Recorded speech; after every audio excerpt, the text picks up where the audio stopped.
Bem, meus amigos, meu nome é Márcio de Moraes, eu estou gravando esse vídeo aqui para o meu canal no YouTube, o canal Libera e Conserva. Eu queria que você que estiver assistindo esse vídeo, por favor, dá uma mão pra gente, vai lá e se inscreve no canal e dá um like no vídeo para ajudar a gente a divulgar as ideias que vão ser colocadas aqui no canal. Eu gostaria de falar para vocês sobre os termos direita e esquerda na sua concepção política. É o que eu venho percebendo, que esses termos estão sendo amplamente utilizados aí na sociedade, e muitas vezes eu vejo que as pessoas não têm muita noção exatamente do que se trata. Então eu gostaria de fazer algumas considerações e contar um pouco da história aqui dos dois termos, para poder esclarecer aí algumas pessoas que têm um pouco de dificuldade ainda com esses termos. Primeiramente, eu acho que seria importante a gente explicar de onde que é a origem dos termos. Os termos direita e esquerda, eles nasceram na Revolução Francesa no século XVIII, em um período que a França passava por uma crise política, uma crise econômica, e a população estava se revoltando ali com os problemas políticos, econômicos, e também com o autoritarismo, com o totalitarismo ali da monarquia do rei naquela época, né?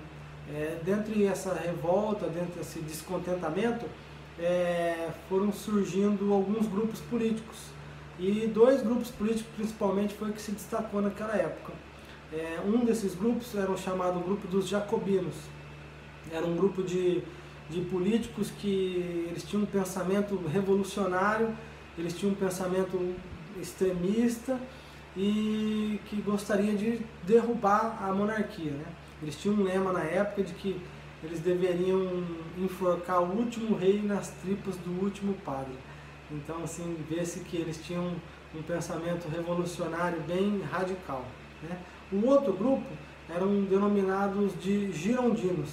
Era um grupo que também queria fazer mudanças, era um grupo que também queria destituir o rei, só que eles não eram um pouco mais moderados. Eles não gostariam de enforcar ninguém, eles só gostariam de criar república, implantar uma nova Constituição, para que as relações de gestão da sociedade pudesse ser um pouco mais igualitária e para o bem do comum do cidadão francês na época.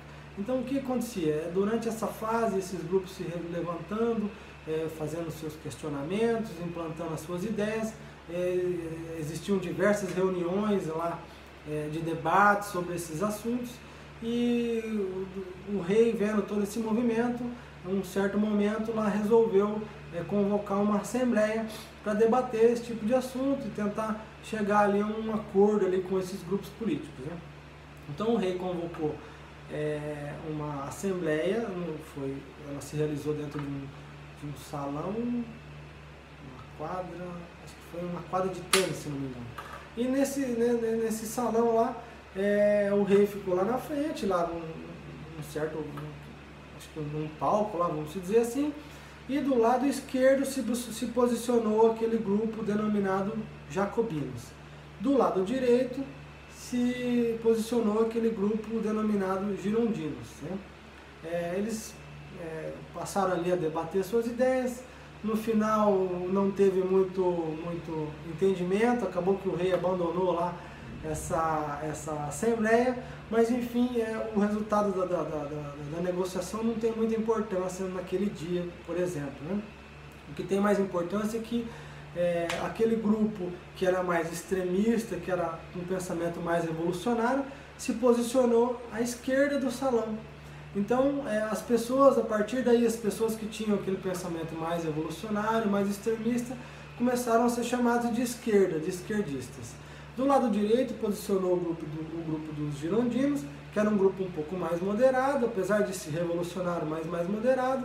Então, as pessoas que tinham essa mentalidade um pouco mais moderada, eles começaram a ser chamados de direitistas ou de direita, né? Então, foi daí que surgiu o termo direita e esquerda. Simplesmente pela posição que cada grupo se colocou no salão. Mas enfim, hoje em dia a gente não tem mais como classificar a direita, os termos direita e esquerda exatamente como eles surgiram lá na França. Hoje em dia existem algumas alterações nos comportamentos de cada grupo, que talvez não se encaixem mais exatamente com os pensamentos dos grupos daquela época da Revolução Francesa, mas que, contudo, hoje em dia, os termos direita e esquerda acabaram apelidando novos pensamentos semelhantes aos daqueles, mas não idênticos, né, como os de hoje.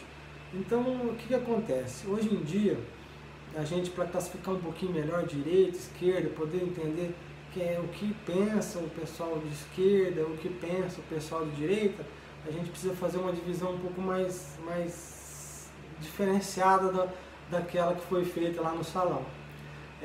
Se você observar hoje em dia, existem duas culturas principais no Brasil e no mundo, vamos dizer assim, né? Existe a cultura conservadora e a cultura revolucionária.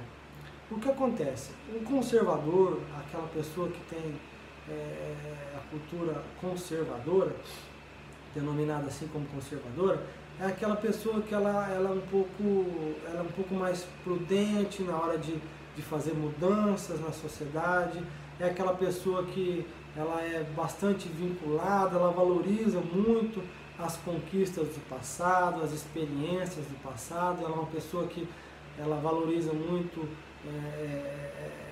todas as conquistas que foram adquiridas com o passar do tempo.